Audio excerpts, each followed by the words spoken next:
Bonjour à toutes et à tous et bienvenue pour cette journée nationale consacrée au numérique dans le médico-social. Je suis Odile Jamet, je suis à la délégation au numérique en santé et en charge de la transformation numérique du secteur social et médico-social. Je suis ravie de vous accueillir conjointement avec la Direction générale de la cohésion sociale, la Caisse nationale de solidarité pour l'autonomie, l'Agence du numérique en santé, avec qui nous avons conjointement préparé cet événement. Et j'en profite pour remercier d'ores et déjà tous ceux et toutes celles, et ils sont nombreux, qui nous ont aidés et qui sont impliqués dans l'organisation de cet événement aujourd'hui. Alors, il s'agit de la 3e édition des Journées nationales du numérique en santé. Et on a vraiment parcouru beaucoup de chemin depuis 2022. De très nombreux projets ont vu le jour. Et grâce à l'ensemble des acteurs que vous représentez aujourd'hui, établissements et services sociaux et médico-sociaux, organismes gestionnaires, éditeurs, représentants des institutions publiques nationales et territoriales, grâce à vous, tous ensemble, on a commencé à relever le défi de la première marche de la transformation numérique du secteur social et médico-social. Donc cette journée, c'est l'occasion de revenir ensemble sur des avancées concrètes, sur des victoires de 2024, mais aussi de se projeter vers l'avenir du numérique en mettant au cœur de nos travaux les usagers et les professionnels. Donc là aussi, lors de l'organisation, si on revient un tout petit peu en arrière, lors de l'organisation de la première édition en 2022, très peu de citoyens français avaient un carnet de santé numérique et encore de nombreux établissements et services sociaux et médico-sociaux n'avaient pas encore de logiciel métier pour faciliter le travail des professionnels, mieux accompagner les usagers et avoir un partage fluide des données de santé avec les partenaires, en particulier la ville et l'hôpital. Depuis, grâce évidemment à l'engagement de chacun, on a parcouru beaucoup de chemin. Près de 95% des citoyens français, des Français ont aujourd'hui un carnet de santé numérique avec Mon Espace Santé et 17 millions d'entre eux l'utilisent. Donc c'est un résultat vraiment remarquable. Et en parallèle, donc 300 millions de documents ont été déposés dans Mon Espace Santé, dont un peu plus de 3,5 millions par des ESMS pour alimenter l'espace santé d'un peu plus d'1 million de citoyens, d'un peu plus d'1 million d'usagers qui sont des usagers du dispositif du système social et médico-social. Donc c'est évidemment encore modeste, 3,5 millions à l'échelle des 300 millions déposés en 2024, mais le mouvement est résolument lancé et bien lancé, et on est vraiment dans cette dynamique. En parallèle, 2/3 des établissements et services ont pu bénéficier soit d'un nouveau DUI, soit faire l'acquisition d'un nouveau DUI, soit faire une montée de version pour remplacer leur logiciel plus ancien. Et là aussi, on peut dire que le mouvement est très bien lancé. 2/3, ça peut paraître beaucoup, mais à l'échelle du nombre de SMS, c'est évidemment colossal, là aussi, tout le travail qui a été accompli par chacun d'entre vous et grâce à l'engagement de chacun d'entre vous. Alors on peut être fier évidemment collectivement du chemin qu'on a parcouru, mais il nous reste encore une montagne à gravir, c'est celle des usages, et une bataille à gagner, celle de la sécurité. Donc on est au tout début de l'ascension, et il faut que les outils qu'on met à disposition aujourd'hui des professionnels et des usagers, ils puissent s'en emparer en toute confiance et dans un cadre sécurisé. Donc il reste encore beaucoup à faire. Aujourd'hui, on va partager ensemble avec des tables rondes, avec des professionnels, avec des ateliers, avec des conférences. On va essayer justement de se projeter sur à la fois ces belles avancées, ces résultats concrets, mais aussi se projeter dans l'avenir. Alors, le programme de la journée, vous l'avez ici sous les yeux. On va commencer par une séquence introductive sur laquelle je reviendrai tout de suite. On a ensuite 2 tables rondes de 10h à 10h25 qui nous permettront d'appréhender justement les usages par les usagers et par les professionnels. De 11h30 à 12h30, on aura un temps d'atelier qui sont répartis dans des salles. Vous avez vu que le lieu est assez dans une configuration où on peut faire beaucoup de choses.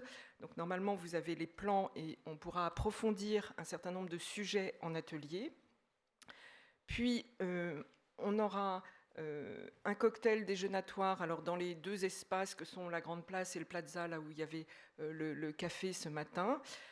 Et puis, on a organisé des sessions de rencontres ou des corners, si on veut, qui se tiendront également dans ces mêmes espaces où vous pourrez aller à la rencontre de personnes ressources, d'experts sur un certain nombre de sujets et poser vos questions en direct à ces personnes ressources. Donc là aussi, il y a différentes thématiques qui sont abordées et qui vous sont proposées. On se retrouvera à 14h pour une deuxième session d'atelier pour approfondir d'autres sujets ensemble.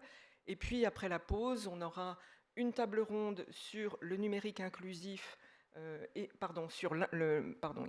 une première table ronde sur l'impact du numérique sur la qualité de vie au travail, et puis une deuxième table ronde sur le numérique inclusif, avec un exemple concret dans le cadre scolaire et un robot de téléprésence qui vous sera présenté. Et puis après le discours de clôture, on pourra se retrouver pour un moment plus convivial et autour d'un cocktail. Voilà, alors j'en aurais fini avec les petites informations pratiques. Il faut encore que je vous parle de 2 outils qu'on met à disposition aujourd'hui, voilà, pour une meilleure communication avec vous.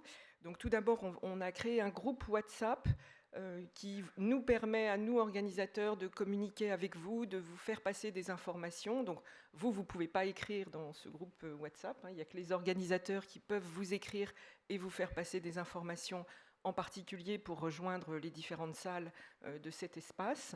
Le groupe sera supprimé, toutes les adresses seront supprimées en fin de journée.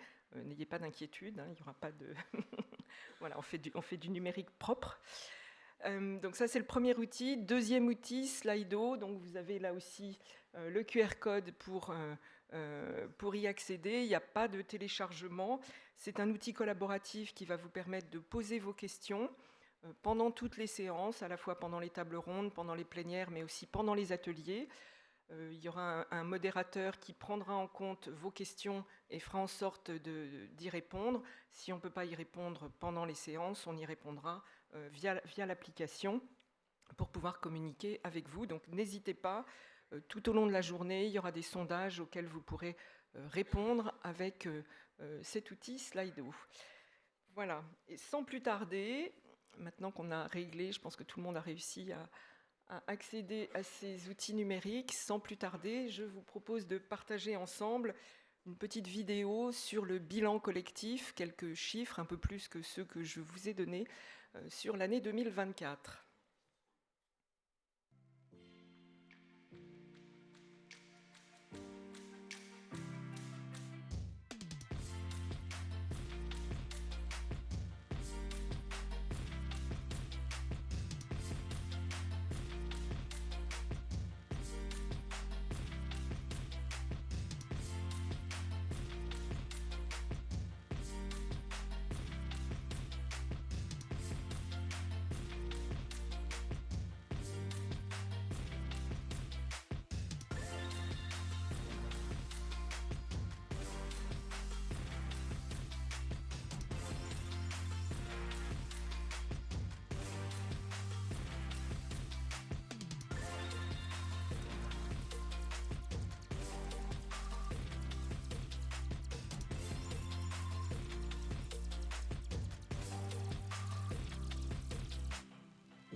pour poursuivre notre séquence d'ouverture, j'accueille Jean-Benoît Dujol, directeur général de la cohésion sociale, Ella Gariani, co-responsable de la délégation au numérique en santé, Maëlie Glebaillon, directeur général de la Caisse nationale de solidarité pour l'autonomie, et Annie Prévost, directrice de l'Agence nationale de l'ANS.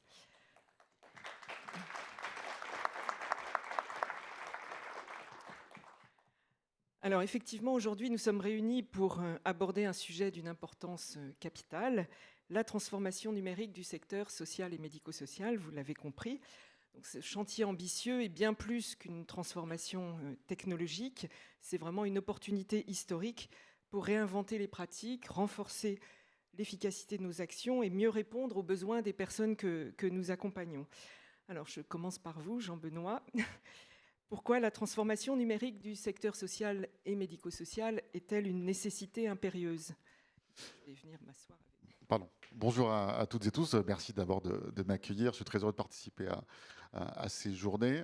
J'ai un souvenir vif de celle de l'année dernière où on avait dévoilé des chiffres qui n'étaient pas encore ceux-ci, mais qui étaient déjà très importants et qui témoignaient de l'adhésion du secteur à ces outils au service de la transformation numérique. Alors pourquoi se transformer numériquement? Pour se transformer tout court du point de vue du secteur social et médico-social. Donc, je ne reviens pas sur ce secteur, vous le connaissez tous, vous en êtes les acteurs. Moi, ce qui me frappe dans l'ensemble des responsabilités de la DGCS, c'est à quel point ce secteur est travaillé par une volonté, conforme d'ailleurs à son objectif, de se transformer au service des personnes qu'elle accueille et qu'elle accompagne, des personnes évidemment dans une situation de vulnérabilité, avec la volonté d'offrir des services toujours plus personnalisés, toujours plus inclusifs, qui suppose malgré tout de remettre en cause toute une série de modes de fonctionnement traditionnels, l'unité de lieu, de temps ou d'action, notamment propre à l'établissement. Elle est totalement remise en cause par cette volonté d'autodétermination, de travailler au service de la personne,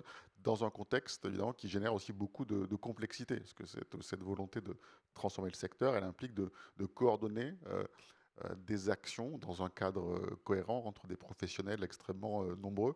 Et ça suppose de pouvoir communiquer utilement avec la personne pour recueillir évidemment non seulement son consentement, mais sa volonté, travailler avec elle, et puis surtout également coordonner les actions de tous ces acteurs qui doivent communiquer entre eux. Et donc le numérique, c'est la réponse, en tout cas une réponse essentielle, pas simplement un adjuvant ou un complément. Je pense une réponse autour de laquelle on doit construire l'essentiel de notre réponse globale à ce défi de la transformation du secteur, car elle permet justement de faire circuler, de recueillir et de faire circuler cette information qui est cruciale pour s'adapter en permanence aux besoins, aux aspirations des personnes et remettre du pouvoir d'agir dans leurs mains, les personnes vulnérables, et dans les mains des professionnels. Et c'est aussi une façon d'ailleurs de retrouver du sens. Il y a beaucoup d'ateliers, je crois, et en tout cas au moins un, une table ronde consacrée à cette question des pratiques professionnelles. Évidemment, de ce point de vue, il est clair que le numérique est une opportunité formidable, dont témoigne d'ailleurs, dans la façon dont on se saisit aujourd'hui de ces outils témoigne de succès. Merci Jean-Benoît. Et vous, et toi, Ella Gariani, quelles sont les valeurs fondamentales que la DNS impulse pour justement réussir cette transformation? C'est sûr qu'au service des transformations que citait Jean-Benoît, qui sont essentielles dans les métiers du social et du médico-social, nous, on s'est dit depuis 2022 en quoi est-ce que le numérique peut être utile. Et donc, on avait entrepris à l'époque déjà beaucoup d'échanges avec les acteurs de l'écosystème et avec bien évidemment les acteurs au niveau national qui portent les politiques publiques qui concernent ce secteur-là. Pour identifier les objectifs que devait permettre d'atteindre la transformation numérique. Donc on en avait identifié deux. D'abord, bien évidemment, l'amélioration de l'accompagnement des personnes qui sont prises en charge, accompagnées par des établissements et des structures médico-sociales en France, mais aussi faire en sorte que ça simplifie le quotidien des professionnels qui exercent dans ces établissements et ces services. Et une fois qu'on avait défini ces objectifs, il est tout aussi important de se dire comment est-ce qu'on va le faire. Et donc, au même titre qu'on essaye de faire du numérique propre avec notre WhatsApp où on efface vos données, l'idée, c'est c'était de se dire il faut qu'on le fasse de manière tout aussi éthique dans le secteur médico-social, avec bien évidemment à cœur de protéger les données des personnes les plus vulnérables. Donc là, ça a été tout le travail mené avec les entreprises du numérique de ce secteur médico-social pour définir ensemble le cadre technologique dans lequel ces données particulièrement sensibles allaient pouvoir être traitées, partagées, toujours pour mieux accompagner. Il y avait aussi bien évidemment le caractère nécessairement inclusif du développement du numérique dans le secteur médico-social au regard des personnes qui sont accompagnées par les professionnels du secteur. D'ailleurs, cet après-midi, il y a une super table ronde là-dessus autour de l'école inclusive et de l'accompagnement en milieu scolaire que le numérique peut accompagner. Et puis, bien évidemment, cette idée de le faire avec les professionnels du secteur. Parce que Jean-Benoît l'a dit, le développement du numérique, en fait, ça va nécessairement faire évoluer les pratiques. Et qui de mieux placé que les praticiens pour définir comment est-ce que le numérique doit transformer ses pratiques et peut apporter de l'aide. Et du coup, pareil, un petit peu de promotion pour le programme, mais cet après-midi, il y a un atelier avec le groupe de recherche Capuni, qui en fait fait de la recherche sur l'anthropologie des usages du numérique par les professionnels du médico-social. Et donc, vous aurez l'occasion d'échanger avec des praticiens qu'on a mis dans une posture de recherche. Enfin, nous, on n'a rien fait à part financer le dispositif. C'est vraiment le programme de recherche qui est structuré pour permettre à ces praticiens d'avoir le regard critique sur l'impact du développement du numérique. Et en fait, cet apprentissage-là nous sert, nous aussi, dans la définition des politiques publiques qu'on déploie autour de la transformation numérique dans le secteur. Merci, Ella. Et vous, Maëlig, à la CNSA, du coup, comment est-ce que vous transformez cette vision? Comment est-ce que concrètement vous portez cette vision? Et qu'est-ce que vous pouvez nous dire sur les transformations qui sont d'ores et déjà en cours? Bonjour à tous, ravi de vous retrouver ici et tout d'abord vous féliciter et nous féliciter collectivement pour la réussite qu'a été ce programme. Je pense qu'elle dépasse finalement nos espérances. Quand on s'est tous lancés, on se disait il faut être ambitieux, il faut être très ambitieux. Est-ce qu'on va y arriver? Est-ce qu'on va y arriver au niveau national? C'est déjà un enjeu en général, mais est-ce qu'on va arriver à emporter l'ensemble des acteurs sur le territoire, les animer? Et je trouve que la méthode qui a été la nôtre collective, de vous faire travailler ensemble dans un collectif, de vous appuyer les uns les autres, d'avoir des experts territoriaux, a été vraiment une très bonne méthode qui doit nous inspirer d'ailleurs sur beaucoup d'autres sujets. 80% d'entre vous se sont engagés dans ces démarches, il en reste encore 20% qui ne sont pas touchés. Donc déjà, j'ai un premier message, c'est de vous dire, c'est la dernière année, allez-y, bougez-vous, il faut y aller. Les crédits sont encore là, sur la table.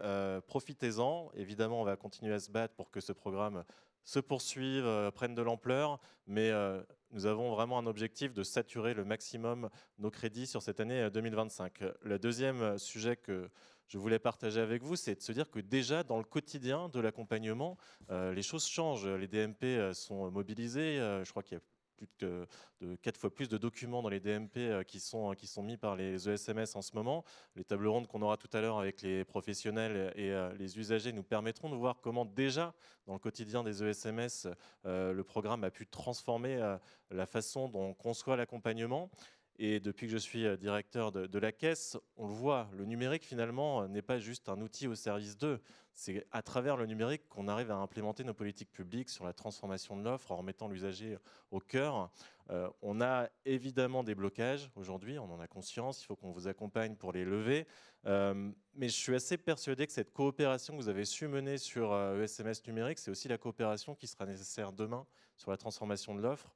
Le fait de travailler sur un territoire, de partager une gouvernance, c'est le futur de ce que doit être le secteur médico-social. Donc, comme souvent, le numérique innove et derrière, l'ensemble des usages se mettent dans la droite ligne et dans le futur. Peut-être vous dire qu'on ne travaille pas simplement sur les ESMS, on travaille aussi en amont.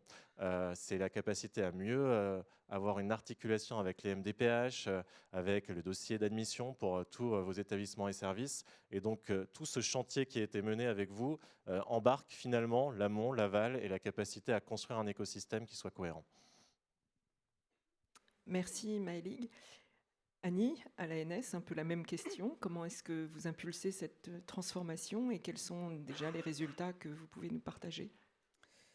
Eh ben déjà, merci de cette invitation et très heureuse d'être aujourd'hui avec vous et avec vous depuis le début de cette transformation numérique.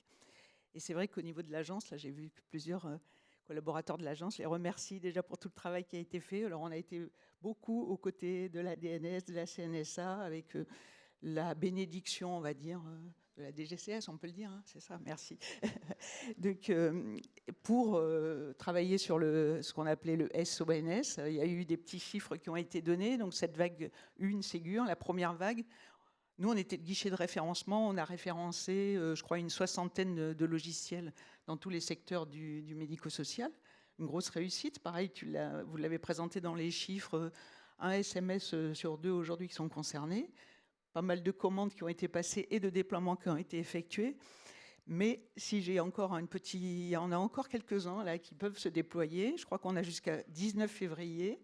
Donc, vous avez juste le temps de fêter la Saint-Valentin et ensuite de déposer vos dernières vérifications d'aptitude pour qu'on puisse payer le solde des commandes qu'on a fait, et surtout pour que vous ayez des logiciels opérationnels sur le terrain. Donc, je fais un petit appel aux éditeurs de logiciels qui sont dans la salle. Aidez-nous, aidez tout le monde à faire en sorte de déployer dans cette dernière ligne droite. Il faut donner un dernier petit coup de collier. C'est vrai que toute cette partie référencement des logiciels, ça s'est accompagné du déploiement des usages, enfin de travailler sur les usages. Vous l'avez dit, la table ronde va le montrer. On travaille aussi, parce que dès qu'on a une vague, on ne voudrait pas s'endormir, on travaille sur la vague 2. Donc on a déjà commencé les travaux, bien sûr, avec tous les acteurs sur la vague 2. Si vous avez des idées, si vous avez des demandes, voilà, n'hésitez pas à en faire part au groupe de travail qui travaille sur la vague 2. Vague 2, plutôt lancée fin du premier semestre, quelque chose comme ça. Voilà. Donc, voilà. Et puis, peut-être pour finir, on est sur la deuxième bataille dont Odile a parlé. On est sur la bataille de la sécurité, la cybersécurité. Donc là, plusieurs actions ont été menées du côté de l'ANS avec l'ensemble des acteurs, et notamment les territoires et les régions. On a financé et réalisé avec vous des exercices de crise avec certains très intéressants. Je sais pas, aujourd'hui, il n'y aura peut-être pas de retour d'expérience, mais si vous avez l'occasion, assister à un retour d'expérience de ces exercices de crise, c'est toujours très instructif, parce que ce n'est pas quand on est victime d'un ransomware ou d'une cyberattaque que si on ne s'est pas préparé, on est très bon. Et tous les acteurs vous le diront, et ça n'arrive pas qu'aux autres. Je crois que nous, le CERT Santé a intervenu une vingtaine de fois. Et il y a eu des chiffres aussi qui ont été donnés sur la petite vidéo. Voilà, ça n'arrive pas qu'aux autres. Donc ça, faites les exercices de crise. On a aussi sorti des documents là, sur le plan de continuité et de reprise d'activité. Très important, ça évite, pareil, qu'on se retrouve complètement démunis pour ne plus faire même de la prise en charge. Et enfin, on travaille sur un appel à projet qui devrait permettre de renforcer tout ce qui est cybersécurité dans les établissements médico-sociaux, plutôt qui serait fait, je crois, pareil, fin de premier semestre à peu près. Hein. On est en train de travailler là-dessus, pour améliorer la formation, pareil, les outils. Et ça, pour nous, c'est très important, parce que quand on déploie du numérique, on sait aussi que la cybersécurité, et cette lutte, c'est important, parce que sinon, on n'est pas à l'abri de graves déconvenues. Voilà. Merci. C'est vrai, très important, la sécurité. Jean-Benoît, je reviens vers vous, parce que malgré tout, cette transformation numérique, elle est pas si simple. Et en particulier, il y a certains professionnels ont encore des réticences à passer au numérique, en tout cas dans un cadre professionnel. Comment est-ce qu'on peut les aider aujourd'hui? Comment est-ce que l'État peut donner des exemples pour les aider à franchir ce pas? Il me semble que le rapport des professionnels au numérique, il est très ambivalent. D'ailleurs, ça ressortait assez clairement des travaux conduits l'an dernier par le Haut Conseil du travail social, qui est une instance de concertation et de coordination sur ces sujets, qui a d'ailleurs consacré une réflexion à ces enjeux. Et d'abord, effectivement, une forme de méfiance et de défiance, parce que d'abord vu comme un instrument du management pour surveiller, contrôler, et donc dans des professions qui sont souvent très attachées à leur autonomie professionnelle, le risque d'être caporalisé en quelque sorte, avec le corollaire évident qui est une forme de perte de sens et qui détournerait de la vraie vocation du professionnel, qui est de se consacrer à l'accompagnement de la personne. Mais tenir ce discours, qui a une part de vérité, hein, et je ne nie pas du tout, c'est faire l'impasse justement sur la dimension transformatrice profonde que peut apporter le numérique en milieu professionnel. D'abord pour automatiser, on l'a dit, toute une série de tâches, on parlait de simplification, qui sont rébarbatives et qui de fait accaparent trop le professionnel, et puis surtout redonner du sens, c'est ce que je disais en commençant, en développant des usages au service de la transformation du secteur. Et pour se convaincre que c'est possible, il faut alors non pas gagner la bataille, mais gravir la montagne. C'est ça, Odile, que vous décriviez en commençant, c'est celle des usages. Et une journée comme aujourd'hui, elle peut donner à voir de très nombreux usages. D'ailleurs, le programme de la journée, non seulement les conférences, mais aussi les ateliers peuvent l'illustrer. Moi, il y a un atelier qui me paraît particulièrement intéressant, c'est celui sur les écrits professionnels cet après-midi, qui permettra de montrer. Alors, l'écrit professionnel, évidemment, il est au centre du travail social. Hein. C'est un outil de communication avec les autres professionnels. C'est un outil de communication aussi parfois vers la personne et sa famille. Et la façon dont on utilise ces écrits, comment est-ce qu'on les fait circuler, comment est-ce qu'on les construit peut-être plus rapidement, de manière plus fiable, à partir des données qui sont renseignées, notamment dans le DUI, Mon Espace Santé. C'est un exemple concret de pratique intéressante. Et on verra, j'espère, tout à l'heure, comment le numérique transforme un exercice très classique du travail social, l'écrit professionnel, et en fait un instrument au service de la transformation du secteur. On pourrait multiplier les exemples, pour en citer deux très rapidement. D'abord, grâce aux données du DUI, nous on travaille à la DGCS sur une perspective, je crois, avec tout le monde évidemment autour de la table, très stimulante, notamment la CNSA et la DNS, sur la question des coupes pathos et agir. C'est important, évidemment, pour tarifer correctement les établissements, de connaître les publics. Ces données, elles sont en réalité disponibles, elles le seront demain complètement dans les DUI. On doit pouvoir fiabiliser, automatiser et gagner du temps de soignants, parce qu'aujourd'hui c'est très contraignant, en exploitant ces données de manière beaucoup plus systématique qu'aujourd'hui. Première perspective. Et deuxième perspective, ou troisième par rapport à celle que je décrivais en commençant, c'est sur un champ un peu différent, c'est celui de la protection de l'enfance. Donc parce qu'on est sur le numérique en santé, on est sur le médico-social, mais on est aussi sur le social. Et dans ce domaine aussi, des progrès considérables peuvent être accomplis. On a des enjeux de coordination très importants entre les établissements, les départements, d'autres services de l'État. Je pense notamment à la justice et l'éducation nationale. Et là aussi, il y a un travail d'urbanisation qui a commencé à être défriché avec l'ensemble des partenaires de la journée et qui doit créer les conditions de possibilité d'une communication plus forte entre les acteurs au service des enfants protégés. Donc ça aussi, c'est une perspective, je crois, très stimulante. Merci Jean-Benoît. Et là, est-ce que, donc on a déjà cité beaucoup de choses, mais est-ce qu'il y a d'autres initiatives que porte la DNS pour réussir cette transformation numérique ?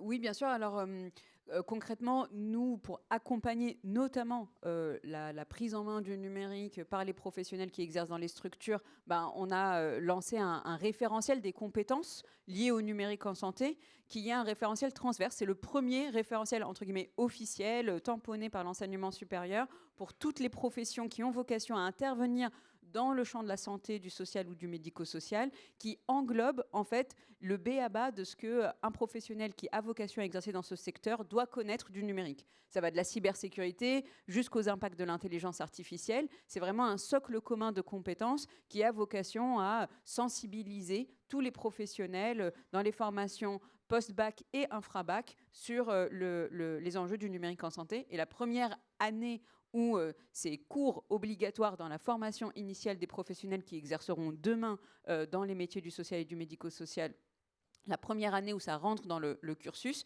c'est la rentrée 2024-2025. Là. Donc on aura les premiers retours d'expérience à la fin de cette année scolaire / universitaire. Donc ça, c'est un des trucs dont on ne parlera pas beaucoup aujourd'hui, mais si le sujet vous intéresse, il ne faut vraiment pas hésiter à venir l'évoquer avec notamment les collègues côté de la délégation numérique en santé. Et un deuxième point dont on ne parlera pas non plus beaucoup aujourd'hui, c'est celui de l'accompagnement à l'innovation.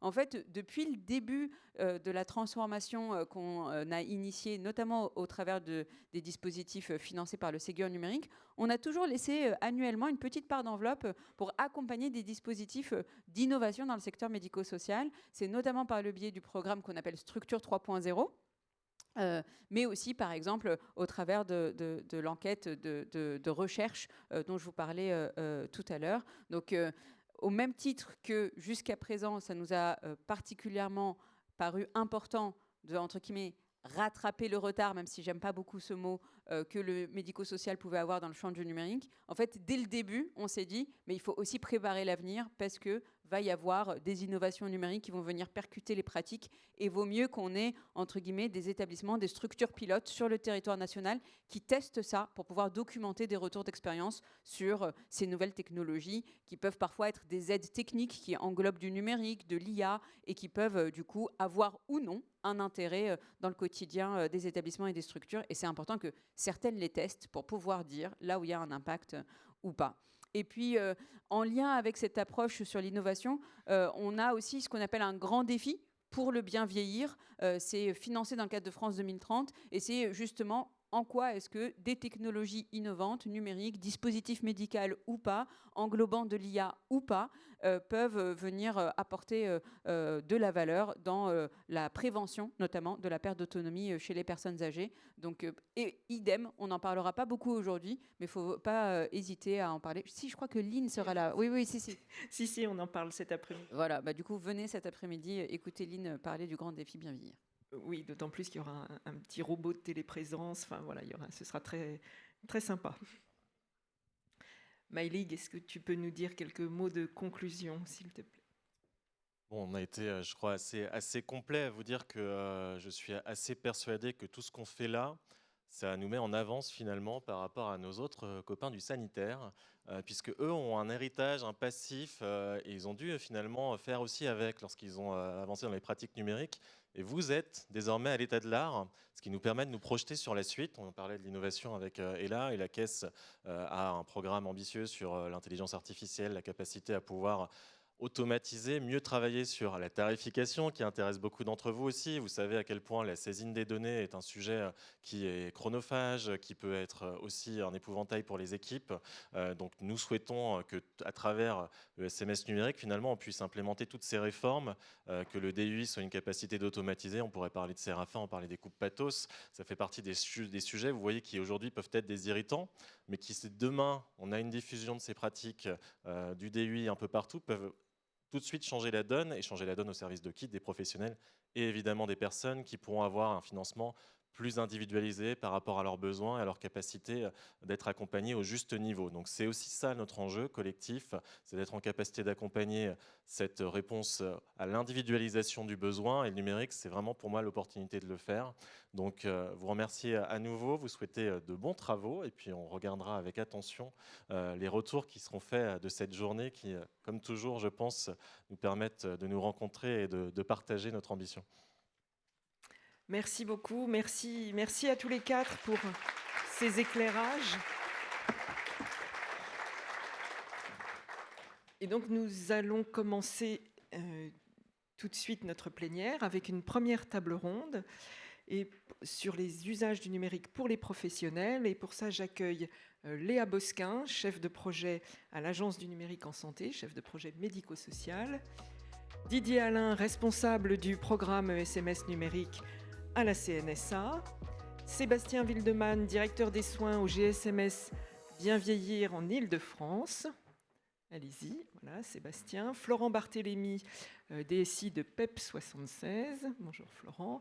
Charles-Henri Chrysostome, directeur adjoint de l'EHPAD Juliette Victor. Et Aurélie Plancon, docteur également à l'EHPAD Juliette Victor.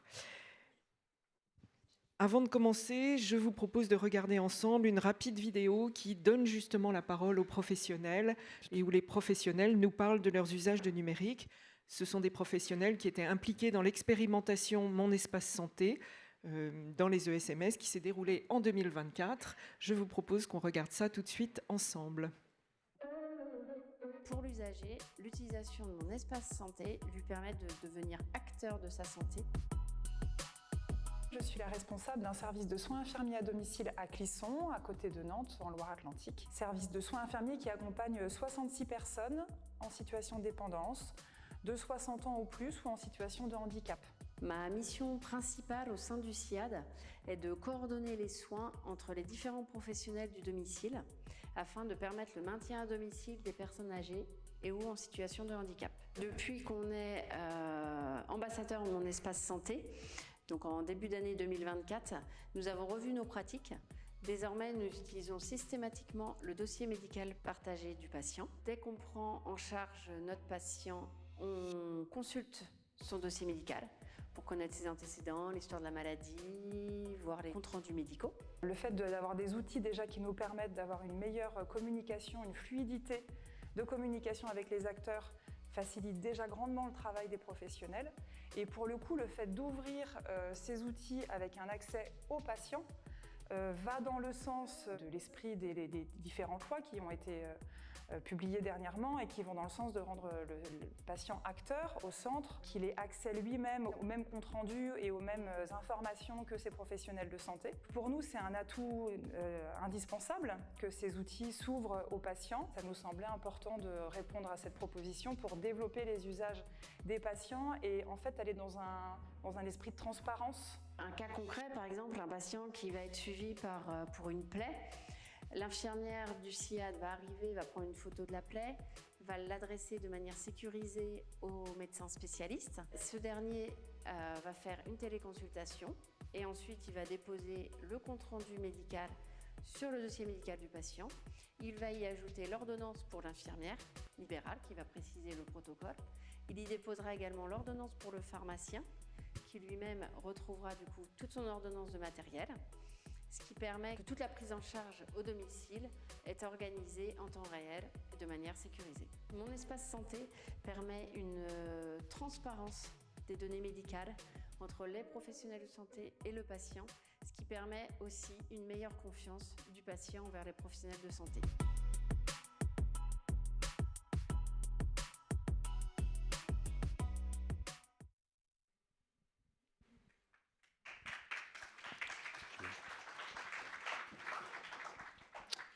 Bonjour à toutes et à tous. Je vais être très rapide parce que Meriadec, notre timekeeper, nous a dit et puis on a un petit topo là qu'on était déjà un petit peu en retard, mais je pense que c'était vraiment hyper important d'entendre la parole de nos décideurs qui vous montrent aussi l'engagement de la puissance publique dans ce programme. Je voudrais vous partager quand même sincèrement le plaisir qu'on a à vous retrouver aujourd'hui aussi nombreux.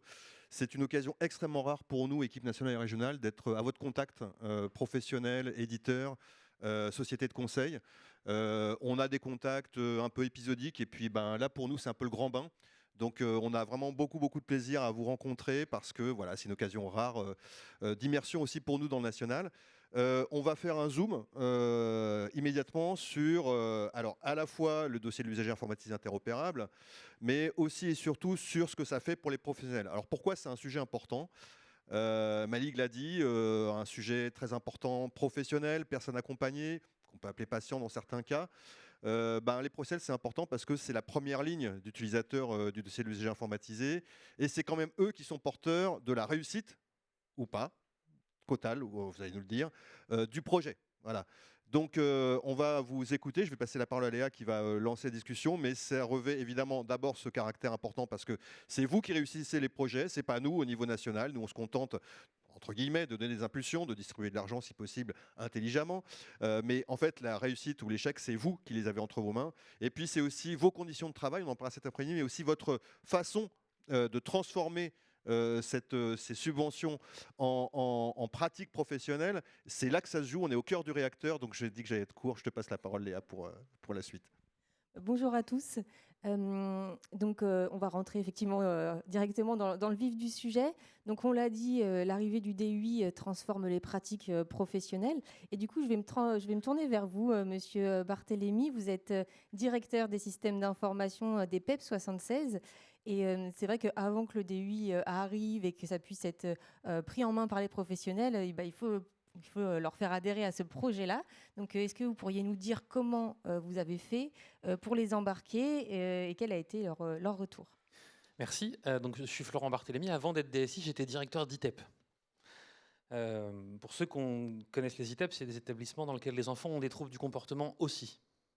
L'association des PEP, c'est 450 salariés et on accompagne principalement des enfants en situation de handicap.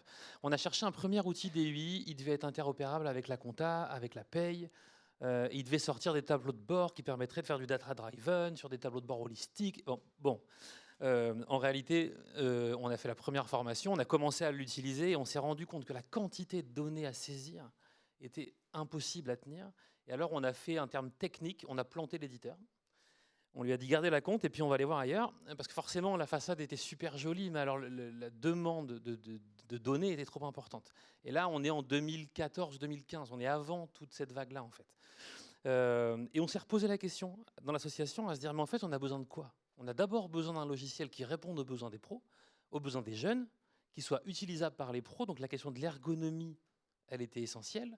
La question d'être adapté aux jeunes, elle était essentielle. Et c'est comme ça qu'on est tombé sur Hermès, qui est porté par Boreas, qui a été un logiciel qui est conçu par des professionnels. Et pour nous, c'était essentiel cette question-là aujourd'hui, quand il a fallu qu'on y arrive. Donc le logiciel, il s'est déployé dans plusieurs établissements. Et aujourd'hui, pour moi, il y a 3 facteurs qui ont facilité le déploiement du logiciel. La première, c'est la question du temps. J'étais éducateur d'ITEP avant d'être directeur d'ITEP. Je suis dans le bureau, je suis avec Kevin qui vient me voir, j'ai mon cahier, je suis en train d'écrire des choses, etc. Il y a Kevin qui rentre, je continue à écrire.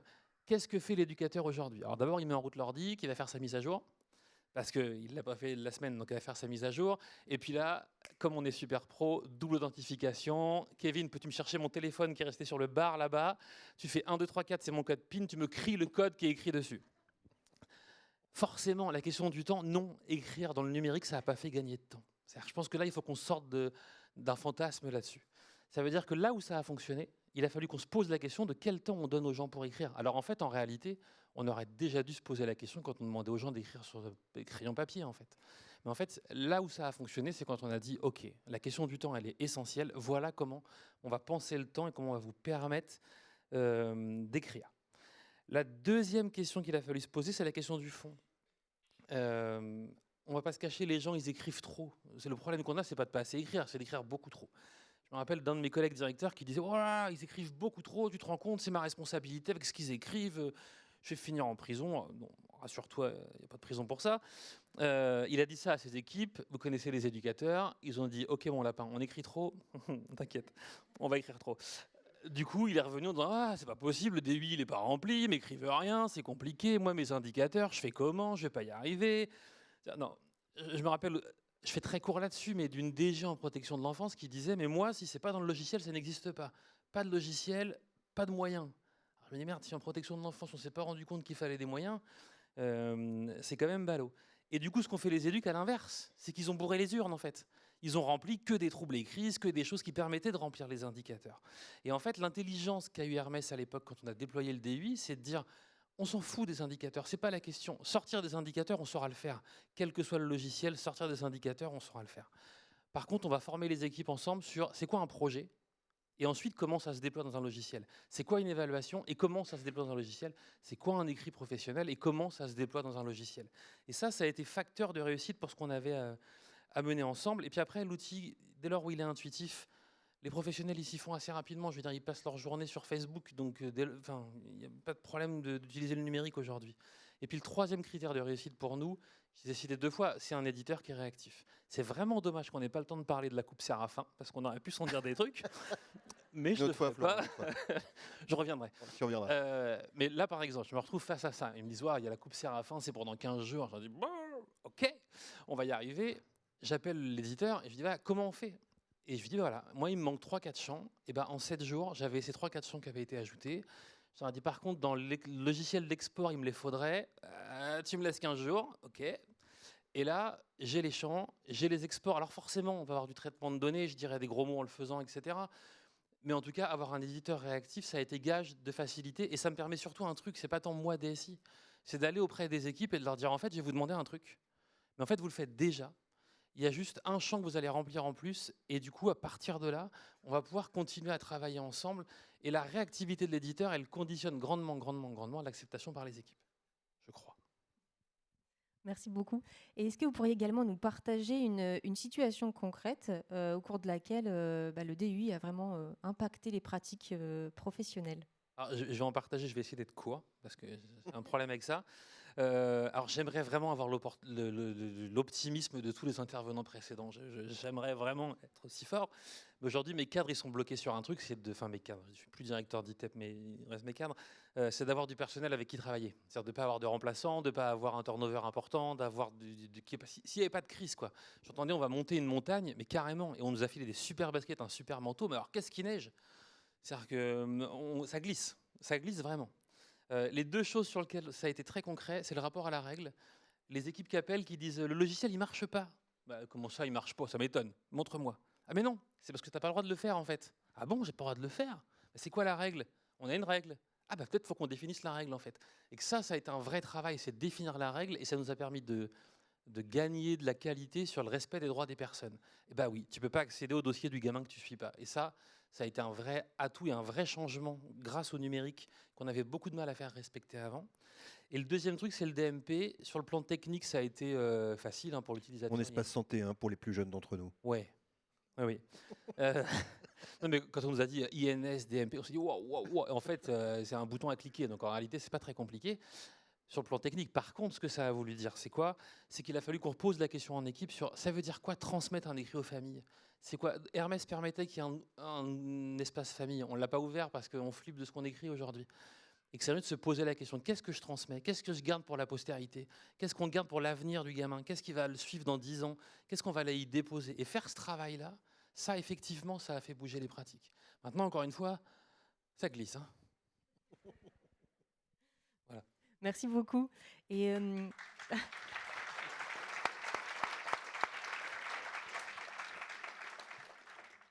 bon, visiblement, ça parle à la salle. Je vais me tourner vers Monsieur Wildemann, côté domicile. Pour vous, quel a été l'impact de l'arrivée du DUI dans votre structure au niveau des pratiques professionnelles? Alors l'impact, il a été majeur puisqu'il a tout changé. Ça nous a amené à revoir complètement l'ensemble de la démarche, de la prise en charge de la personne, c'est-à-dire de l'évaluation initiale, jusqu'à la mise en place des interventions. Et donc, comment est-ce qu'on allait pouvoir faire matcher nos pratiques anciennes avec les pratiques nouvelles, donc l'utilisation du DUI, la production d'écrits et la structuration de ces écrits de manière à les rendre accessibles à tous et en tenant compte que les familles et les patients y accédaient également. Et faire en sorte que ça apporte quelque chose, parce qu'on pouvait remplir le DUI avec, donc chez nous, dans le domicile, on a deux documents qui sont le PPA, projet personnalisé à l'accompagnement, et le DLUDOM, dossier de liaison d'urgence domicile. Donc ce sont les deux documents qu'on remplit, qui sont communiqués à l'ensemble de l'écosystème, dans mon espace santé. Maintenant, la question, c'est qu'est-ce qu'on écrit là-dedans? Comment est-ce qu'on fait en sorte que, notamment dans le secteur de l'aide à domicile, puisqu'en fait on parle beaucoup des soignants ou des éducateurs, l'aide à domicile, c'est un secteur qui n'avait pas la culture d'écrire et de structurer la pensée autour d'écrits qui devraient être partagés. Et pour autant, dans l'aide à domicile, on a beaucoup d'intervenants qui passent énormément de temps au contact du patient, même plus que les soignants, qui ont beaucoup d'informations, qui recueillent beaucoup d'informations, qui observent beaucoup de choses, qui peuvent être des choses qui changent la vie des gens en termes de prise en charge.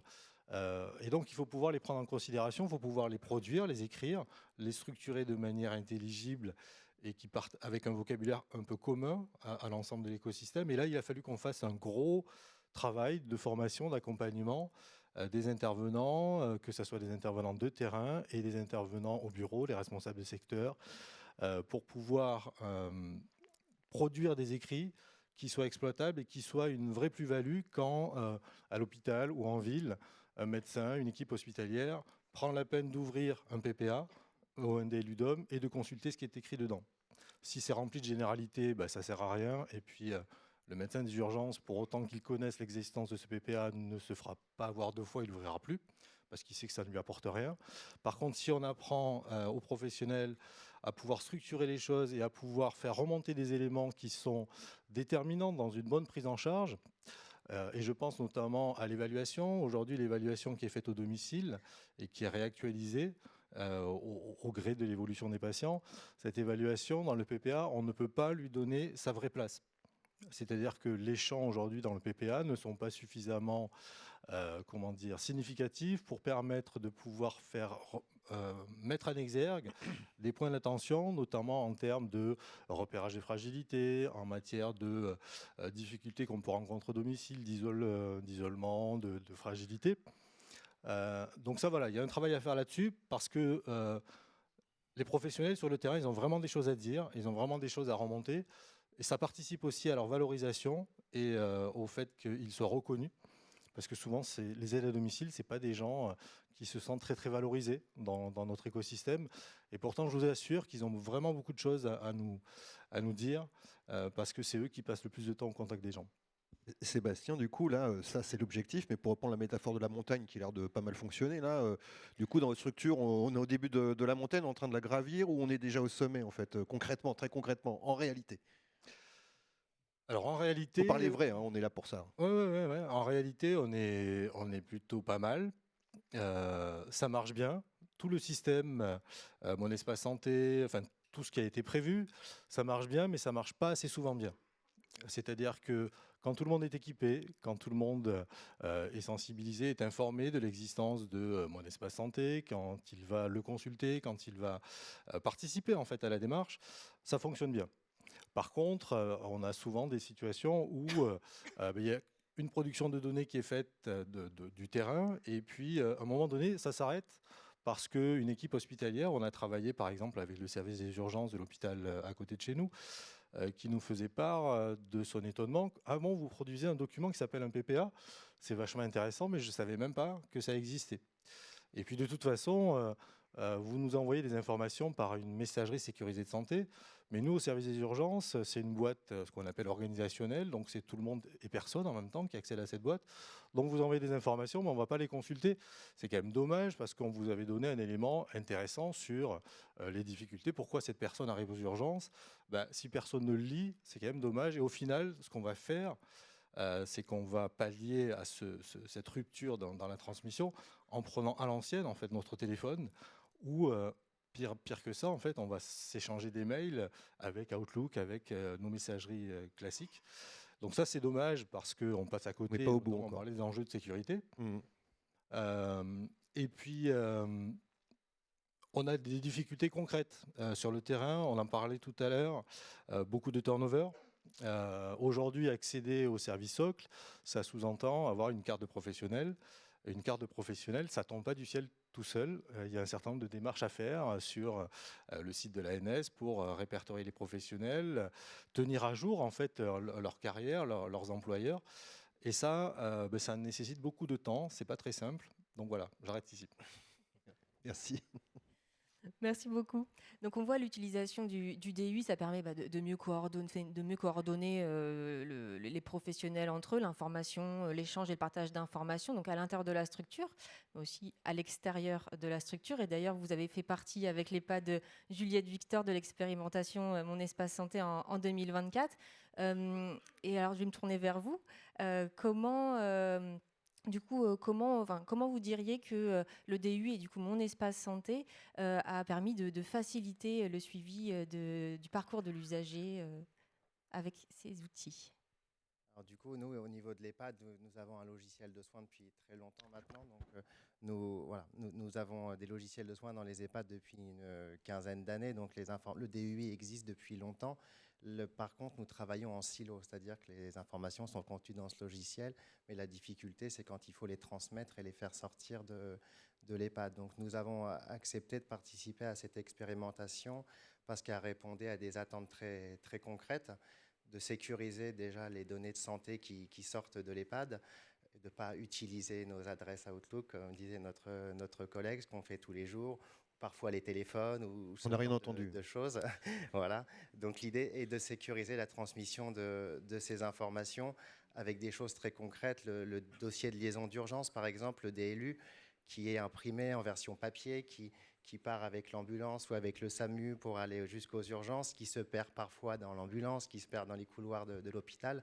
Donc l'idée, c'est de créer quelque chose qui nous permette de transmettre l'information de façon sécurisée et que le médecin aux urgences, par exemple, puisse avoir accès aux données.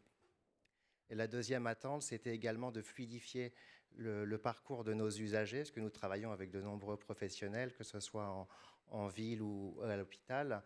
Et du coup, nous nous sommes aperçus que les données n'étaient pas forcément accessibles. Un compte-rendu d'hospitalisation qui va arriver parfois plusieurs jours ou semaines après le retour d'hospitalisation du résident. Donc c'est une prise en charge qui n'est pas faite de façon efficiente au retour du résident au sein de l'EHPAD. Donc l'idée, ça a été d'embarquer nos partenaires grâce à cette expérimentation avec Cézanne et l'ARS qui sont intervenus au sein de l'EHPAD. Et donc nous avons créé vraiment des ateliers de travail dans l'EHPAD, que ce soit avec nos partenaires hospitaliers, nos 2 hôpitaux de référence sur le territoire, la pharmacie, notre prestataire de radio à domicile. Pharmacie de ville, c'est ça, l'officine? Oui, tout à fait. Tout à fait. Nous sommes livrés au niveau de la pharmacie, les médecins traitants, les kinés et aussi nos usagers. Donc nous avons créé divers ateliers dans l'EHPAD et on s'est aperçu qu'il y avait énormément d'attentes. Par exemple, les résidents et leurs familles sont venus très nombreux aux ateliers que nous avons organisés. Donc ils sont demandeurs aujourd'hui d'avoir accès à leurs données de santé, de pouvoir lire aussi le compte-rendu d'hospitalisation, des passages de leurs médecins traitants, de voir les comptes rendus. Donc, voilà. Et au niveau des partenaires, on s'est aperçu qu'ils sont venus également très nombreux et qu'ils ont de très nombreuses attentes. Donc nous avons initié plusieurs travaux. On est encore au pied de la montagne parce que nous avons rencontré aussi beaucoup de freins au niveau technique. Par exemple, notre hôpital de référence a subi une cyberattaque. Donc ils ont des difficultés aujourd'hui à déployer de nouveaux outils. Ce n'est pas forcément la priorité parce qu'ils ont perdu de très nombreuses données. Par contre, notre autre hôpital avec lequel nous travaillons, eux, sont plus à même de travailler avec nous, nous adressent déjà beaucoup de données sur le DMP, des comptes rendus d'hospitalisation, etc. Donc je vais laisser le docteur Plançon nous parler un petit peu déjà de ce qui a pu être fait et des nombreux défis qui restent encore à accomplir. Merci. On était vraiment ravis en tout cas de participer sur la résidence Juliette Victor à cette expérimentation en lien avec l'ARS et Cézanne qui ont été très soutenants. On était bien entourés, donc vraiment on les remercie. Ça nous a vraiment permis de poser la base de la transformation numérique pour le résident, pour l'usager, donc qui est le résident, donc chez nous. On a effectivement organisé ces ateliers de travail, ce qui nous a permis de renforcer en fait nos liens avec nos différents partenaires, mais aussi avec les familles, ce qui était vraiment important. Et en fait, on se rend compte d'ailleurs que c'est quand on se rencontre qu'on fait avancer les choses, particulièrement dans ce secteur-là. Donc, on était vraiment très contents. Concrètement, en fait, on s'est focalisé sur 3 aspects. L'alimentation en fait du DMP. Donc cette alimentation, elle est faite de manière quotidienne sur notre structure ARPAVie, puisque le DLU en fait est basculé de manière automatique et quotidienne vers ce DMP. Donc ça c'est le premier point, l'alimentation. Le deuxième point, la consultation, parce qu'avant on ne consultait pas le DMP. Et donc là on a vraiment pris l'habitude de consulter ce DMP. Il y a quelques freins, c'est vrai, mais notamment on le consulte pour obtenir des comptes rendus de sortie d'hospitalisation, parce qu'on s'aperçoit parfois que les résidents reviennent d'hospitalisation. Ça reste rare, mais ça arrive sans le compte rendu. On peut aussi accéder en fait aussi au compte rendu d'examen radiologique. On n'a pas les clichés, mais on a ce compte rendu. On peut aussi accéder en fait à l'antériorité de ce qui concerne les vaccinations. Donc c'est très important quand le résident vient sur notre structure pour qu'on fasse un petit point sur ces vaccinations qui ont déjà été faites. Voilà, ça c'est un petit peu l'aspect consultation. Et donc ça se fait via nos cartes CPS. Donc on a 2 cartes CPS sur notre structure. Malheureusement, nos infirmières n'en ont pas encore, donc ça peut être un petit frein. Il y a encore plein de choses à travailler, c'est certain, mais en tout cas, on a vraiment la base. Et puis après, il y a tout ce qui est échange sécurisé via MS Santé. Il y a des médecins traitants avec lesquels en fait on n'échange que via MS Santé. Donc c'est vraiment très important et primordial effectivement pour tout ce qui est sécurisation des échanges. Ces échanges se font de manière très fluide parce qu'en fait MS Santé est intégré à notre messagerie Outlook. Donc c'est assez simple d'utilisation. Voilà. Et puis on se constitue un petit peu progressivement un répertoire MS Santé avec nos différents partenaires qu'on essaie d'étoffer en fait au fur et à mesure pour vraiment poursuivre ces échanges sécurisés et ne plus du tout avoir utilisé Outlook, qu'on continue quand même à utiliser de temps en temps, mais on ne va pas le dire. Voilà. Et puis on a quand même un bel effort de qualification des INS. C'est vrai qu'on parlait des services supports. Chez nous, les INS, en fait, sont vraiment qualifiés à plus de 97%. C'est un petit peu la base pour pouvoir alimenter le DMP. Il y a certains INS qu'on ne peut malheureusement pas qualifier, mais vraiment 97%, je trouve que c'est déjà un beau chiffre. Et puis, on se disait justement avec M. Chrysostome qu'il fallait qu'on continue dans cette expérimentation, qu'on n'en reste pas là, parce qu'effectivement, il y a du travail à faire pour lever ces freins. Et donc notamment, pourquoi pas, rencontrer les partenaires qu'on n'a pas eu l'occasion de rencontrer lors de cette expérimentation, notamment le laboratoire, voilà, et puis d'autres partenaires, et puis continuer de sensibiliser nos médecins traitants qui interviennent sur notre structure. Donc de beaux projets et voilà, plein de choses à faire. Ce qui est super intéressant, excuse-moi, je me permets, on a encore une minute, super intéressant dans ce que vous dites, je ne te vole pas la conclusion, c'est qu'on voit bien que le numérique, ce n'est pas magique. En fait, il y a la proximité et la création de l'écosystème au plus local qui va être le vecteur de réussite. En fait, ça ne peut pas marcher si on n'anime pas au niveau le plus local les usages partagés avec les partenaires du secteur. Et ça veut dire qu'en termes de déploiement, il faut travailler sur cette maille locale. Ça ne viendra pas automatiquement en mettant un outil et les gens, magiquement, s'ils ne se connaissent pas, vont s'envoyer des trucs. Non, jamais. En fait, c'est bien la conduite et donc les expérimentations qui ont permis de mettre ça en avant qui va être le facteur de réussite de mon espace santé. Complètement. Donc, on arrive au terme de cette table ronde. Merci beaucoup à tous d'avoir partagé ces retours d'expérience inspirants. Ce qu'on voit, c'est que l'arrivée du DUI, plus que l'adoption d'un simple outil, ça bouscule les pratiques professionnelles, ça bouscule l'organisation dans les structures, ça bouscule les usages, et c'est vraiment un défi majeur pour le secteur. Alors si on reprend la métaphore de la montagne, on est au début, mais la traversée, je suis sûre, on va arriver au pic très, très bientôt. Donc merci beaucoup à tous. Merci. Et attends, il y a quelques questions. Et on va prendre quelques questions de la salle. On a repris une minute, mais en fait. Non, pas du tout. Bonjour à tous. Alors effectivement, merci d'avoir contribué sur Slido. On a beaucoup de commentaires, de questions qui nous arrivent, donc on ne va pas pouvoir en prendre beaucoup parce qu'on est déjà en retard, mais certaines questions sont gardées pour la table ronde suivante. Peut-être qu'il y a une question pour Monsieur Chrysostome qui est, quels leviers vous avez réussi à mobiliser pour engager les familles dans mon espace santé ? Alors, pour engager les familles, alors déjà au sein de l'EHPAD, avant d'engager les familles dans ce type de projet, il faut les faire participer à la vie de l'EHPAD au quotidien. Donc ça, c'est ce qu'on arrive à faire avec notre conseil de la vie sociale. On a beaucoup de familles qui sont bénévoles au sein de notre établissement. On organise régulièrement des cafés des familles. Donc on a des familles qui sont très présentes, qui viennent vraiment au quotidien. Et quand on crée un événement, en général, elles viennent. Elles ne savent pas forcément ce qui les attend. Mais d'emblée, comme on les inclut dans toute la vie de l'EHPAD, elles se déplacent. Et elles ont reçu aussi, les familles, voyaient arriver sur les mails des notifications de mon espace santé disant que le DLU avait été intégré dans l'espace santé du résident. Donc ça les a intriguées. Elles ont pu voir qu'il y avait des infos très importantes dans ce DLU. Et donc, elles ont envie d'aller encore plus loin à ce sujet. Merci. Et puis, il y a eu une remarque. Certains ont dit qu'il y avait des points bloquants sur le parcours. Il y a certains médecins qui refusent de saisir leurs prescriptions dans des outils numériques. Donc ça s'adresse peut-être au docteur Plançon. Est-ce que ça, c'est quelque chose qu'on voit ? Comment on arrive finalement à embarquer les médecins ? On a parfois le sentiment que les médecins sont intouchables et on ne peut pas leur imposer certaines pratiques. Est-ce que vous avez trouvé les moyens de le faire ?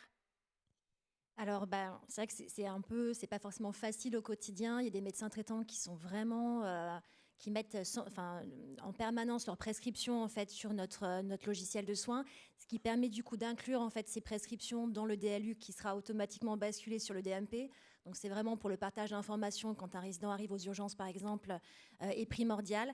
Certains autres sont un petit peu plus réfractaires et alors ils mettent un petit peu en avant le manque de temps, etc. Alors moi je leur propose toujours un temps en fait justement d'échange pour essayer de partager en fait sur notre logiciel de soins pour faire un petit temps de formation. On essaie de les sensibiliser un petit peu au quotidien. C'est un petit peu un travail de longue haleine, mais certains s'y mettent, donc c'est assez gratifiant. Et c'est vrai que quand tout le monde comprend que c'est vraiment au service de l'usager, je trouve que les choses avancent. Très bien, merci beaucoup. On garde les autres questions, hein. Elles sont pas perdues, mais elles sont très nombreuses. Merci d'avoir répondu rapidement à ces questions. Et on passe du coup à la seconde table ronde.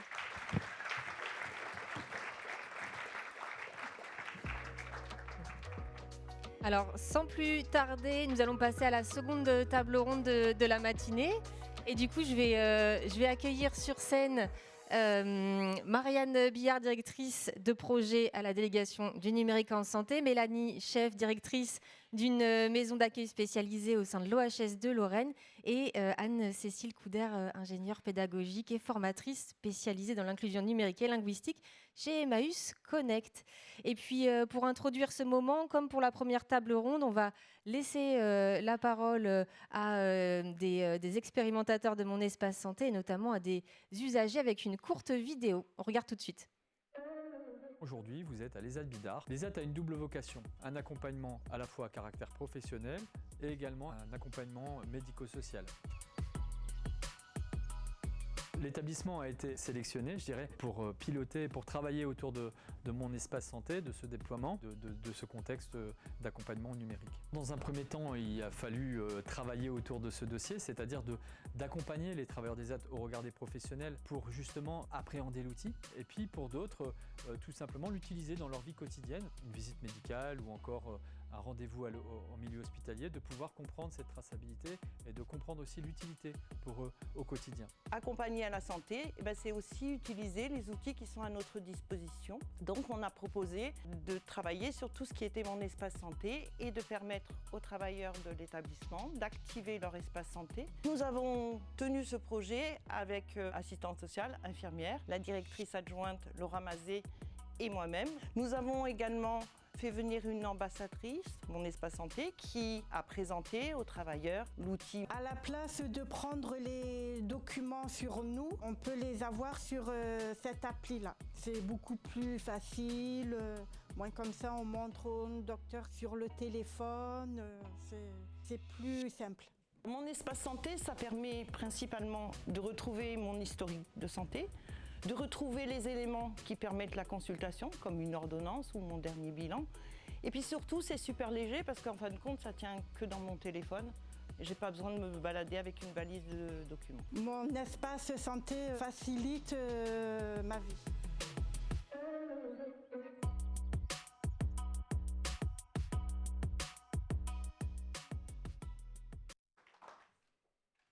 Alors bonjour à toutes, on est ravis de vous accueillir pour cette table ronde consacrée aux usages de Mon Espace Santé dans le secteur médico-social. Mon Espace Santé, c'est une formidable opportunité qui est offerte aux usagers pour pouvoir plus facilement suivre leur parcours, et notamment dans le secteur médico-social où on sait que souvent ce sont des parcours longs, complexes, qui font intervenir une multitude d'intervenants, donc c'est d'autant plus intéressant d'avoir un outil qui va permettre de plus facilement suivre ce parcours et stocker les données de santé de manière sécurisée de l'usager. Cependant, on sait que les publics dans le médico-social sont parfois éloignés du numérique. Donc ça pose cette question, comment finalement s'emparent ces publics de Mon Espace Santé et quelle initiative, quel dispositif existe-t-il aujourd'hui pour pouvoir accéder, permettre l'accessibilité à tous de cet outil. Donc voilà, c'est autant de questions qu'on va avoir aujourd'hui au sein de cette table ronde avec nos intervenants. Et puis je vais tout de suite me tourner vers Marianne Billard Donc Marianne, vous faites partie de l'aventure Mon Espace Santé presque depuis les débuts. Donc c'est un service qui a été lancé il y a 3 ans maintenant. C'est un service qui s'ancre progressivement dans les pratiques des citoyens aujourd'hui. Est-ce que vous pourriez revenir sur les grandes actions qui ont été mises en place pour le faire connaître et puis son niveau d'appropriation aujourd'hui par les publics ? Oui, avec plaisir. Donc déjà, c'est très émouvant de voir cette vidéo qui vraiment témoigne un petit peu des usages dans le médico-social de Mon Espace Santé. Il y a quand même eu quasiment 1 an de travail pour lancer cette expérimentation et Léa est bien placée pour le savoir. Donc c'est vraiment chouette de pouvoir voir tous ces usages. Pour reprendre un petit peu de recul sur Mon Espace Santé, où on en est aujourd'hui, Mon Espace Santé, c'est plus de 97% de comptes qui sont ouverts, donc c'est-à-dire qui ont été créés et qui n'ont pas été opposés par les personnes. On est donc sur un niveau d'acceptation qui est quand même très très élevé. Ensuite, il y a un grand défi, c'est l'activation. C'est je me connecte proactivement pour la première fois sur Mon Espace Santé. Ça a été très bien dit sur la table ronde précédente. C'est parce que j'ai reçu une notification, parce que d'un coup mon établissement m'en parle, etc. Ça, aujourd'hui, on atteint quasi les 25%, 24,7 pour être très précis, avec un niveau d'activation très soutenu, puisqu'on est à plus de 500 000 par mois nouvelle activation. Ça correspond à peu près à la ville de Lyon chaque mois qui se connecte nouvellement à Mon Espace Santé. Ce qui, en termes de volume, est quand même assez encourageant. Ça, c'est pour donner vraiment des très gros chiffres. Effectivement, le médico-social, c'est un vrai enjeu d'accompagnement du public parce qu'il y a cette question de l'appropriation aux usages numériques qui est encore plus élevée pour la population globale. Pour nous, dès le lancement de Mon Espace Santé, ce sujet-là a été au cœur de nos préoccupations. Moi, pour la petite histoire, je suis arrivée à la DNS le 24 janvier. Le 31 janvier, Mon Espace Santé était lancé. Le 15 février, on lançait le réseau ambassadeur. Donc, c'était vraiment une préoccupation majeure. Le réseau ambassadeur, c'est donc ces fameuses personnes qui accompagnent dans leurs usages, dans l'utilisation de Mon Espace Santé, les patients et le public plus largement. Ces ambassadeurs, à l'origine, ils étaient 10. Enfin, il n'y en avait pas plus que ça. C'était piloté au national, au ministère, pas plus que ça non plus. Aujourd'hui, c'est un réseau beaucoup plus vaste. C'est un pilotage à la maille régionale, donc 18 postes qui sont cofinancés par le ministère de la Santé et l'Agence nationale de la cohésion des territoires sur une enveloppe spécifique à l'inclusion numérique et à la santé, ce qui est suffisamment rare pour être souligné. Et c'est un réseau qui représente à peu près 5000 personnes aujourd'hui. Donc on a vraiment quand même fait en 3 ans, je pense, un gros travail de labour du terrain, en fait, qui était pour nous essentiel pour accompagner aux usages les personnes. Je pense qu'on aurait raté Mon Espace Santé si on n'avait pas eu d'humain pour pouvoir amener sur les usages et leur bonne compréhension. Merci beaucoup. Alors, je vais me tourner vers Mélanie Chef. Donc, vous êtes un pilote de l'expérimentation Mon Espace Santé. Et j'imagine que l'une des premières questions que vous vous êtes posées, c'est finalement comment je vais informer mes usagers, comment je vais les sensibiliser, qu'est-ce qu'on va mettre en place comme usage dans notre structure de Mon Espace Santé avec eux. Et vous avez monté tout un projet autour de Mon Espace Santé dans votre structure. Est-ce que vous pourriez nous en dire quelques mots et nous dire comment ça a été accueilli ? Oui, tout à fait. Bonjour à tous. Effectivement, l'expérimentation, elle a été portée au cœur de l'OHS de Lorraine. Hein. C'est une association qui rassemble une 50aine d'établissements et services dans les différents secteurs sanitaires, médico-sociaux et sociaux. Et donc, l'expérimentation a été développée plus particulièrement à l'école de la vie autonome. Donc, c'est une maison d'accueil spécialisée un peu particulière puisqu'elle répond à l'esprit de la loi du 11 février 2005. Et on accompagne les personnes à développer leur autonomie pour nous quitter et pour vivre dans le logement de leur choix en toute autonomie. Et cette expérimentation, elle était pour nous, c'était une évidence en fait de permettre à nos usagers, qu'on appelle nos résidents, de s'autodéterminer. Ça a été un vrai facteur d'autodétermination pour décider qui peut voir mes données de santé, enfin décider pour soi, pour sa santé et à qui le partager. Voilà. Comment on a fait pour la mettre en place ? Déjà, des actions de sensibilisation au sein de l'OHS de Lorraine, avec le réseau des ambassadeurs également. On a formé, donc sensibilisé les professionnels qui étaient des experts compétents. Et on avait vraiment besoin des professionnels pour comprendre l'intérêt, pour alimenter le DMP, donner des informations et accompagner les résidents au quotidien. Donc on a détecté des rôles clés de l'infirmière pour tout ce qui était éducation à la santé, les rôles clés de l'éducatrice spécialisée pour aussi apprendre aux personnes à décider pour elles, faire des vrais choix. J'ai Sarah qui est venue me questionner, mais pourquoi mon projet d'accompagnement personnalisé se trouve dans mon espace santé ? Eh bien, parce qu'il y a des échanges, on va échanger sur le parcours de soins, etc. Et ça permet vraiment aux personnes de prendre en main de décider pour elles, d'avoir aussi à portée de main tous leurs outils relatifs à leur santé, les prescriptions. Oui, effectivement, le dossier de liaison d'urgence, communiquer avec les médecins, enfin voilà. Et puis, ça permet aussi aux personnes elles ont un rôle aussi en tant qu'ambassadeurs. Donc, elles ont participé à plusieurs moments clés où elles ont pu aider d'autres personnes à ouvrir leur espace en santé, à expliquer, moi, je l'utilise quand je vais à la pharmacie ou quand elles expliquent comment elles se le sont appropriées. Et le fait d'être père aidant, comme ça, ça les valorise aussi beaucoup, ces personnes-là.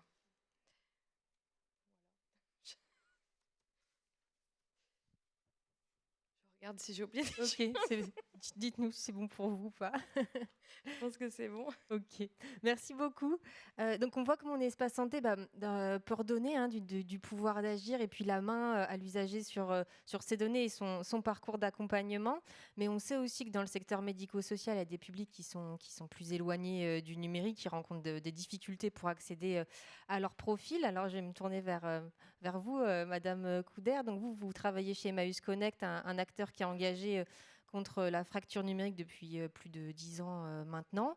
Est-ce que vous pourriez nous repartager les grandes causes de la fracture numérique aujourd'hui en France ? Et puis, quelles sont vos recommandations justement pour pouvoir y pallier ? Bonjour tout le monde. Petit point sur la fracture numérique en France. Il y a 2 grands facteurs d'inégalité concernant la fracture numérique. Il y a les facteurs d'accès. On sait qu'aujourd'hui en France, il y a 10% de la population qui n'a pas accès à de l'équipement numérique et 13% qui a accès à un équipement numérique dépassé, donc qui ne permet pas d'utiliser le numérique dans de bonnes conditions de sécurité et de confort. Il y a un autre frein très important qui est la question des compétences numériques. Si on prend ces 3 éléments, donc l'accès à la connexion, à l'équipement et aux compétences, ça fait, d'après le baromètre du numérique, 45% de la population française qui aurait un de ces freins qui l'empêche d'accéder pleinement et de manière sécurisée et confortable au numérique. Et aujourd'hui, on le sait que le numérique, c'est un accès au droit très important. Et donc, chez Emmaüs Connect, on essaye de remplir ces 3 missions. Donc, équipement, accès et compétences. On a accompagné 170 000 personnes depuis notre création en 2013.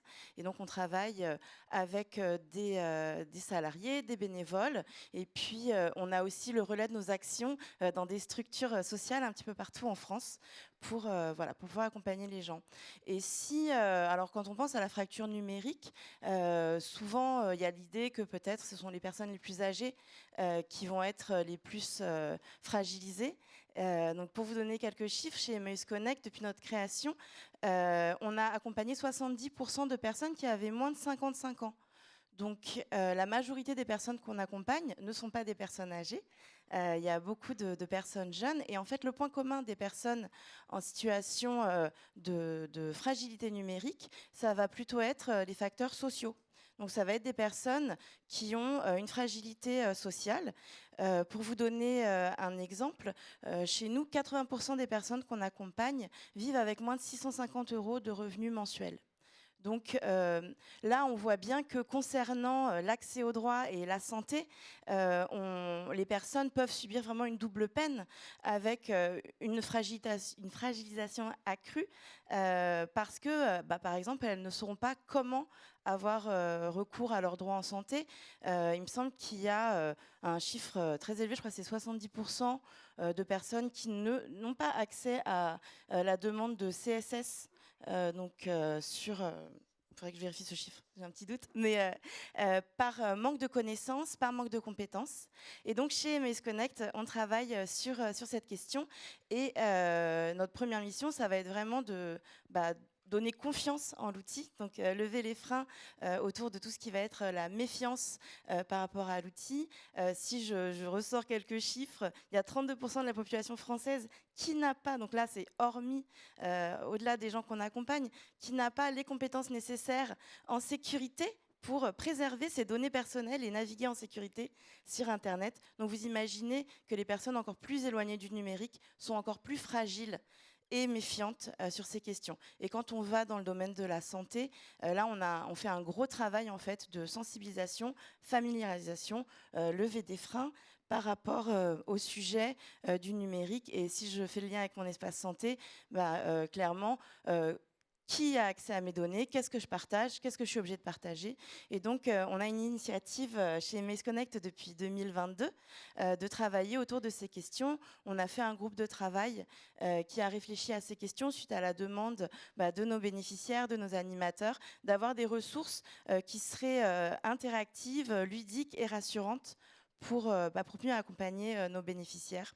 Et une des choses qu'on a notamment faites avec ce groupe de travail, c'est qu'on a créé des simulateurs d'Amélie et de Mon Espace Santé pour que nos bénéficiaires puissent aller naviguer en toute sécurité, effectuer des démarches, pas avec leurs informations personnelles, pour pouvoir vraiment appréhender et s'approprier les outils numériques en santé.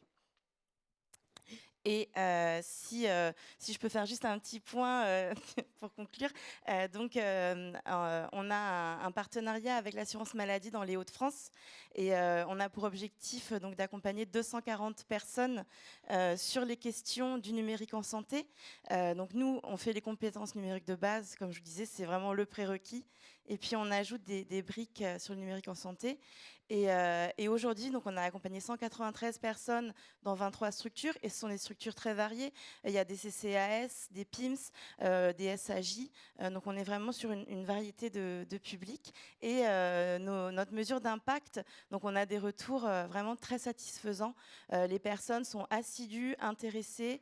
Ces modules qu'on leur propose leur donnent envie de continuer les apprentissages du numérique sur la question de l'accès aux droits et notamment de la santé. Donc voilà, c'est très encourageant. Et ce qu'on se dit, c'est pour nous, Emmaüs Connect, donc qui sommes une association, qui accompagnons en fait des structures sociales, mais qui ne sommes pas nous-mêmes un centre d'accueil ou des SAJ. C'est continuer en fait à collaborer, à avoir un accompagnement d'ambassadeurs Mon Espace Santé pour vraiment présenter, faire connaître l'outil pour gagner en confiance et en aisance. Merci beaucoup. Donc on l'a vu, notamment dans le cadre de l'expérimentation, quand les personnes ont de la peine, rencontrent des difficultés pour accéder au numérique, elles se tournent vers leurs aidants. L'accessibilité, ça passe effectivement par l'accompagnement de ces personnes-là via notamment des acteurs de la médiation numérique, le réseau des ambassadeurs, mais ça passe aussi par les outils. Et du coup, j'aurais une question pour vous, Marianne Biard. Aujourd'hui, il n'y a pas de délégation d'accès à un aidant qui est fonctionnelle sur Mon Espace Santé. Est-ce que c'est quelque chose qui est prévu prochainement ? Alors, je vais y répondre à la question. Je vais en profiter pour glisser 2-3 choses. Je partage complètement le constat sur les personnes qui sont éloignées du numérique subissent d'autres fractures. Et nous, c'est toujours ce qu'on dit. Mon Espace Santé ne doit pas rajouter de la fracture numérique à une fracture potentiellement sanitaire ou sociale. C'est extrêmement important et c'est pour ça qu'on avait développé ce dispositif. Donc effectivement, le sujet de l'aidant et son rôle et sa place dans Mon Espace Santé est primordial parce qu'il y a cette question de comment est-ce que je suis accompagnée aussi dans mon usage numérique en santé par la personne qui est mon tiers de confiance et qui au quotidien de toute façon réalise ses actes avec moi, quelle place est-ce qu'on lui donne, tout en ayant aussi le souci du respect de la personne, de ses droits, de sa capacité à faire. En plus, les situations sont différentes d'une personne à l'autre. Une personne âgée, un mineur, ce n'est pas la même histoire, ce n'est pas les mêmes difficultés d'accès. Donc, on a ce module, en fait, nous, qui techniquement aujourd'hui est prêt. La délégation dans mon espace santé est prête. On a juste une toute petite chose à faire qui est qu'il faut mettre en place un texte de loi pour pouvoir l'ouvrir. On a un contexte parlementaire qui est complexe, qui fait que passer un texte en ce moment peut être difficile. Donc en tout cas, on espère réussir à le faire là très prochainement. On a une fenêtre législative qui nous est proposée dans ce cadre-là dans les prochains mois. Donc on espère que ça puisse vraiment débloquer pour nous une situation qui est aujourd'hui non en rapport avec les besoins du terrain. Aujourd'hui, on sait que ce qui se passe dans les faits, c'est de l'usurpation d'identité. Concrètement, c'est je prends le mot de passe de l'aider et puis je me connecte à sa place. Nous, c'est pas ce qu'on souhaite. Ensuite, plus largement, je me permets juste d'élargir un tout petit peu le scope. Je sais que c'est une question qui revient assez souvent. On m'a dit il faut absolument que tu le mentionnes. Au-delà de la question de l'alimentation de mon espace santé par le médico-social, il y a la question de la consultation de mon espace santé par le médico-social. Et donc, aujourd'hui, il y a cette question de qui peut accéder à quoi. On a eu une définition dans la matrice d'habilitation, un document un peu complexe qui gère qui peut accéder à quoi dans mon espace santé. Des éléments dédiés aux professionnels du médico-social qui aujourd'hui, pour des raisons de sécurité, pas encore complètement atterri, mais en cours de finalisation et de négociation. Donc pareil, devrait atterrir assez prochainement. Je vous invite d'ailleurs à l'atelier Mon Espace Santé, on reviendra plus largement sur ce sujet. Merci beaucoup et j'espère que vous serez nombreux dans cet atelier. On arrive au terme de cette table ronde. Merci beaucoup à toutes les trois d'avoir partagé ces éléments et ces retours d'expérience. Donc on voit que mon espace santé, ça représente un levier pour certains publics et ça redonne du pouvoir d'agir en donnant accès donc, à ces données de santé et puis plus facilement suivre leur parcours qui est parfois complexe. Et puis quand il y a des difficultés, on voit qu'il y a un certain nombre de dispositifs et puis d'accompagnement prévus, que ce soit humain ou fonctionnel sur l'outil qui va arriver. Donc merci beaucoup et puis si il nous reste un peu de temps, on va prendre des questions. Alors il nous reste pas beaucoup de temps, mais il y a quand même une question pour Emmaüs Connect, donc Madame Couder.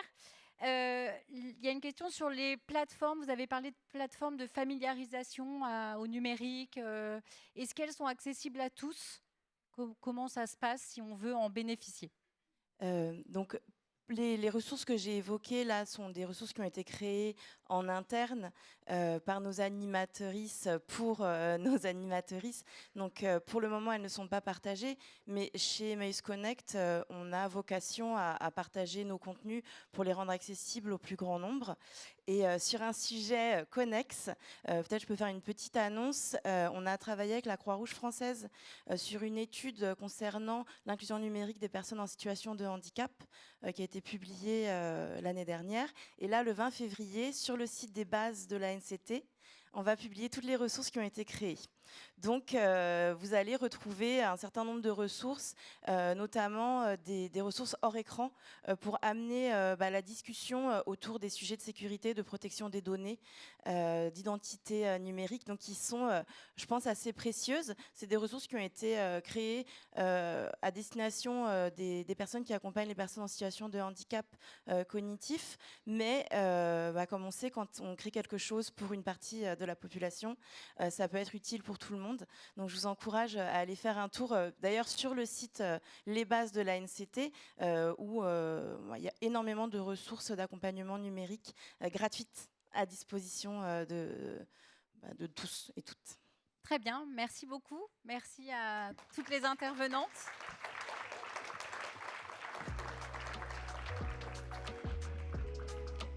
Merci beaucoup à tous les intervenants. Merci à Léa pour l'animation.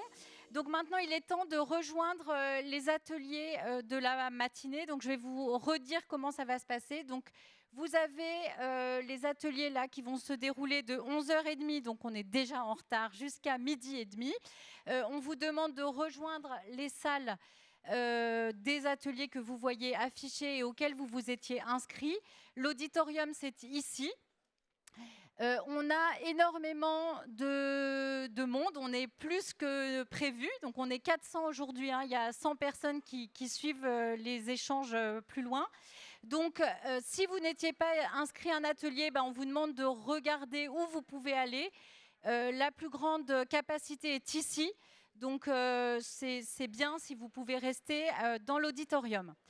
Une fois que l'atelier sera fini, on vous demandera d'aller au déjeuner. Donc, il y a un cocktail déjeunatoire qui est disponible, qui sera principalement installé au -1 et dans le hall du square.